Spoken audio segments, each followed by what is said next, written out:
This is Chris Medeiros. Like, subscribe to Team W Wrestling on YouTube. Subscribe to my other channel, Word of Chris, and subscribe to Team W Wrestling and subscribe to this channel, Chris Medeiros. And follow me on Twitter, Instagram, and I'll be down there in the description box. And I'm here to do my WWE Friday Night SmackDown, February 25th, 2022 review. So here we go, discussing about Friday Night SmackDown. Now we're going to be talking about the first segment of the night. So Michael Cole was inside the ring. He introduces Ronda Rousey. So Ronda Rousey comes out and Michael Cole's asking her some questions. And he was asking her how does it feel about going into that match, getting her first taste against Charlotte Flair. And she said that she felt pretty good about it. And then he was talking about how does it feel about going into the match with one arm tied behind your back, and then they showed a replay of her with her arm tied behind her back, with Charlotte going after her arm and everything. So yeah, and then after those replays played, Charlotte Flair comes out, and then Charlotte was talking about how she can't wait to go to WrestleMania and lock on the figure eight and make Ronda Rousey tap for the first ever time in WWE. So yeah, that's what Charlotte was saying. And and I forgot to mention, Ronda Rousey was before Charlotte came out and everything. She was talking about why it took her so long to come back and everything. She said she broke her hand at WrestleMania and then broke her hand again after she healed up her other hand and all that. And then she got pregnant after that, and that's why it took her so long to come back. So yeah, that's what she was saying. That's why she was out for so long. Charlotte Flair came out and was saying all that stuff. But then Sonya Deville attacks Ronda Rousey from behind, hitting like a chop block onto her leg, attacking her leg and everything. And then Charlotte comes up and starts beating down Ronda Rousey as well, tossing her leg against the ring post and everything, hurting it. And Charlotte starts walking up the ramp, and then Sonya Deville was pretty much yelling in Ronda Rousey's face and everything. And then Ronda Rousey grabs her and then flips her, and Sonya Deville quickly got out of the ring and escaped. So yeah, that's what happened. So yeah, okay segment going on so far on SmackDown. But up next is going to be another freaking rematch. The New Day versus Los Lobos in a tag team match up next. I think this is like the third week in a row or something like that these two teams are facing off. Too many damn rematches. Like, way too soon, too. So, yeah. That match will be happening up next. So, yeah, we'll see you guys later. Until then. So, the next thing that happened on WWE Friday Night SmackDown, it was the first match of the night. It was Kofi Kingston, Big E, The New Day versus Humberto and Angel, Los Lothardios, in a tag team match. This is a rematch again between these two teams. Kofi Kingston got Big E a four-wheeler for his birthday and all that, so yeah, he drove that down to the ring. And Los Lotharios pretty much brought back the kiss cam where he kissed a fan on the cheek or whatever. So yeah, they'll probably get COVID in a few days. But yeah, jokes aside and all that stuff. So yeah, it was a tag team match between those two, and it was a pretty good tag team match. I mean, I'm getting tired of the rematch and everything, but this is apparently supposed to be the last match, maybe, to break the tie between these two teams in their rivalry or whatever. But yeah, it was a pretty good match. At one point, at the very ending, we seen Angel hitting a super kick on a Kofi Kingston when he jumped off the turnbuckle. Kofi barely kicking out too, and the Angel climbed up the top turnbuckle. I think he was about to hit a moonsault onto Kofi, but while he was climbing, Big E was on his four-wheeler and he was threatening, telling Angel that he'll run over Humberto. And Angel was like, no, don't do that. And then he gets down, and then he gets rolled through from Kofi. He gets hit with a jumping knee after that. And then Kofi Kingston tagged in Big E, and then they hit Midnight Hour onto Angel, and then pinned him for the 3 count. So yeah, the New Day defeated Los Lotharios tonight in a tag team match. That's what happened. It was a pretty good tag team match, but like I said, I'm getting tired of the rematches and all that. I give that match a star and a half. That's why I'll give it. So yeah, 1.5 stars out of 5. So yeah, like I said, pretty good match. But, oh yeah, and I forgot to mention, Sonya Deville was talking to Adam Pearce before this match actually happened, and he said, well, since you attacked Ronda, I got told from WWE officials that you are going to be facing Ronda Rousey on SmackDown next week. So yeah, next week on SmackDown, we're going to see Sonya Deville versus Ronda Rousey one-on-one in a match next week. So yeah, that'll be what's going to be happening. So yeah, I'll see you guys later. Until then.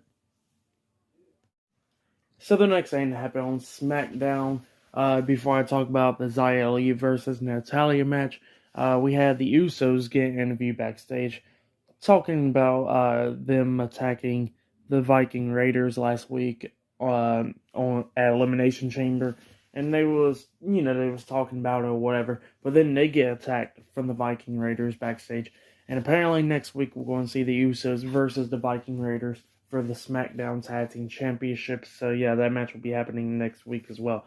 So yeah, next week's SmackDown looks like it's going to be a good one, because so far we've got a Tag Team Championship match between them two and Ronda Rousey making her SmackDown in-ring debut. So yeah, that's going to be happening next week. So yeah.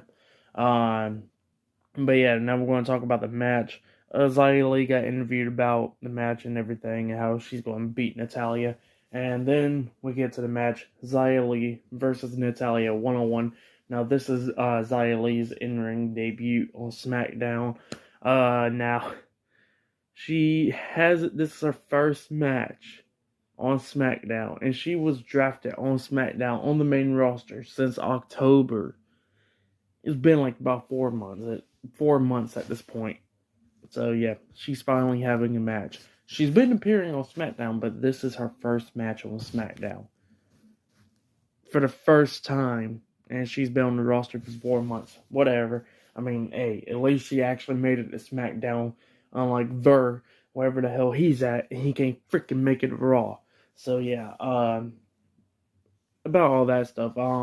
So yeah, Xia Li and Natalya had a pretty good match. I'll give this match a star and a half, 1.5 stars. Pretty good match. At the very ending of this match, we seen Xia Li hit that backwards heel kick onto her. It was like a roundhouse kick, pretty much, onto Natalya, laying her out and then pinning her for the 3 count. So Xia Li defeated Natalya tonight in the one-on-one match. Pretty good match, like I said. If you have, go check it out. But yeah, good way for her to make her in-ring debut. So yeah, not a bad way. But yeah, still to come later on tonight, we'll see Roman Reigns and Brock Lesnar face to face. I think they're going to be doing a contract signing later on tonight, if I'm not mistaken. So yeah, I'll see you guys later. Until then. So the next thing that happened on Friday Night SmackDown, so it was the new Intercontinental Champion, Sami Zayn. He comes out and he's having his celebration party, and it was a pretty good segment. It was an okay segment. So what happens, he's talking or whatever on the mic, talking about like the old Sami Zayn would have said this was a conspiracy and all that, how everything against him was a conspiracy. But you know what? Everything was a conspiracy up until I won the Intercontinental Championship. Sami Zayn's pretty damn good. I love his character. It's amazing. I'm glad that he's the Intercontinental Champion once again, because Shinsuke's great, and I understand he had like a broken hand or whatever. I completely understand, but it really sucked that he didn't defend the Intercontinental title until last week. So yeah, I'm glad that Sami Zayn's the new IC champion. But yeah, he was talking or whatever on the mic, and then Johnny Knoxville comes out. So yeah, he interrupted Sami Zayn, and of course Johnny Knoxville was saying, "You interrupted me on my red carpet premiere and all that, so I'm gonna be interrupting you." And you know what? I want an Intercontinental Championship match. So yeah, that's what he was saying. And you know what? We already know this match is going to happen at WrestleMania. Sami Zayn versus Johnny Knoxville for the IC title. I guess I'm okay with this match happening between these two guys, but not for the Intercontinental Championship. I swear to God, I do not want to see Johnny Knoxville win this championship at all. I really don't, but it's whatever. So yeah, the championship already been downgraded so freaking much. So yeah, if he wins it, it, it, it don't exist no more at this point. So yeah, but yeah, that's what Johnny Knoxville was saying. But then Sami Zayn was like, you know what? I don't want to fight you, nothing. I'm just going to leave. He's actually looking like he was going to exit the ring. And then he comes back in, of course, attacking Johnny Knoxville, beating him down and everything. And then he sets him up for the first haluva kick. He hits the first one. Well, he actually didn't hit it. He literally missed it. Not Sami Zayn's fault or whatever. It's just like, it was just a botch. Like a big botch. Like, you could tell, like, it never connected at all. But then he goes back, while the referees is holding him back, he goes back to the corner again, hits the haluva kick for the second time, but this one looks way better than the first one. So yeah, at least it ended a lot more better, because if it would have ended on that botch, I mean, it would have been shit. But yeah, glad Sami Zayn went back and done it again. But yeah, that's what happened. It was an okay segment. The haluva kick botch, it was, but yeah. But yeah, the segment was okay or whatever. But still to come later on tonight, we'll see Roman Reigns and Brock Lesnar having a contract signing later on tonight on SmackDown. So yeah, I'll see you guys later. Until then. So the next thing that happened on Friday Night SmackDown was a one-on-one match. It was Sasha Banks versus Shotzi. In a match, now, first time since we seen Sasha back. Don't know what she been at, but it's her first time being back since the Royal Rumble match. So yeah, it's great to see Sasha back. And same for Shotzi. We haven't even seen Shotzi in the match. I don't even think since Royal Rumble. So yeah, it's been a long ass time. But yeah, it was them two in a match, and Naomi comes out, commentating on this match, and it was a little quick match. It was like 2.5, 3 minutes. It was okay or whatever. I'll give this match, I'll give it a half of a star. It was okay. At the very ending of this match, we seen Sasha Banks lock on a bank statement onto Shotzi, making her tap out, and Sasha Banks defeated Shotzi tonight in that match. But then Naomi gets into the ring, and she was holding the mic, and she said that, that her and Sasha Banks is going for the women's tag team championships. So yeah, it looks like Naomi and Sasha Banks is now a team, and they're going to be going after the WWE Women's Tag Team Championship soon. So yeah, so it looks like maybe at WrestleMania we'll see Sasha Banks and Naomi versus Carmella and Zelina Vega for the WWE Women's Tag Team Championship. So yeah, that could possibly be a match happening at Mania. WWE just likes to throw women together and just try to put a tag team, I guess. So yeah, that's what happened. But before that match actually happened, we seen Sami Zayn talking to Adam Pearce backstage, and he was talking about Johnny Knoxville or whatever. And Adam Pearce said, "You can't be doing that to Johnny Knoxville." And that's what he was telling him. And then Ricochet comes up and says, "Hey, Sammy, if you're a fighting champion, how about you face me?" And Sammy was like, "Sure, I'll face you, but you gotta get in the back of the line." So yeah, that's what he told him. And Adam Pearce was like, "Yeah, actually, I like that idea. Ricochet versus Sami Zayn next week on SmackDown for the IC Championship." So yeah, that match will be happening. I know it's going to be a great match, but all Ricochet did was just come up and ask for a championship match. So yeah, it looks like they're just passing out championship matches. But yeah, I know that match is going to probably be a good match. If it gets a good time or whatever, Ricochet and Sami Zayn could probably pull off a great match. But yeah, they're just handing out championship matches, it looks like at this point. But then we see Happy Corbin get interviewed, and he's talking about how he's going to go beat Drew McIntyre on SmackDown for what he did to Madcap Moss at Elimination Chamber. He said this match was a WrestleMania caliber match, but he wants to go beat him now. So yeah. Up next, we're going to see Drew McIntyre versus Happy Corbin up next. So yeah, I'll see you guys later. Until then. So the next thing that happened on Friday Night SmackDown, it was a one-on-one match. It was supposed to be Drew McIntyre versus Happy Corbin, but what happened was both of them gets to the ring, and, they're and then Happy Corbin grabs the mic and he starts talking on the mic, talking about like I said, Drew, this match, me and you, is a WrestleMania caliber match. If you want to, I'll beat your ass right now. Pretty much. That's what Happy Corbin was telling Drew.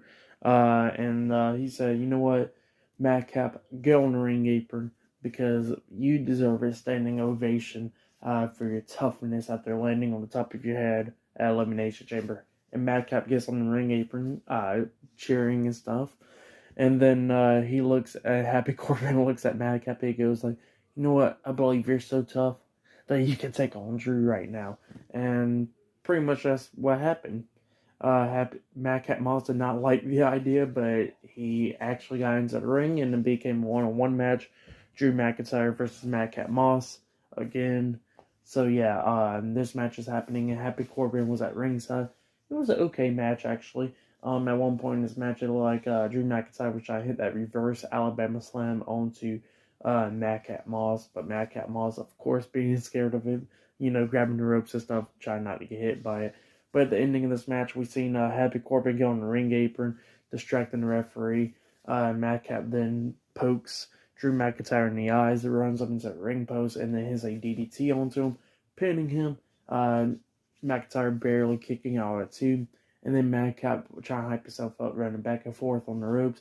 And he pretty much got caught with a Claymore by Drew McIntyre and then get pinned for the 3. So yeah, Drew McIntyre defeated Madcap Moss tonight on SmackDown. That's what happened. So yeah, for that match, I'll give 1 star. That's what I'll give it. It was a pretty good match. I mean, if you have it, go check it out. It was an okay match between the two. But yeah, we've seen so many rematches between these two guys. I'll just give it 1 star.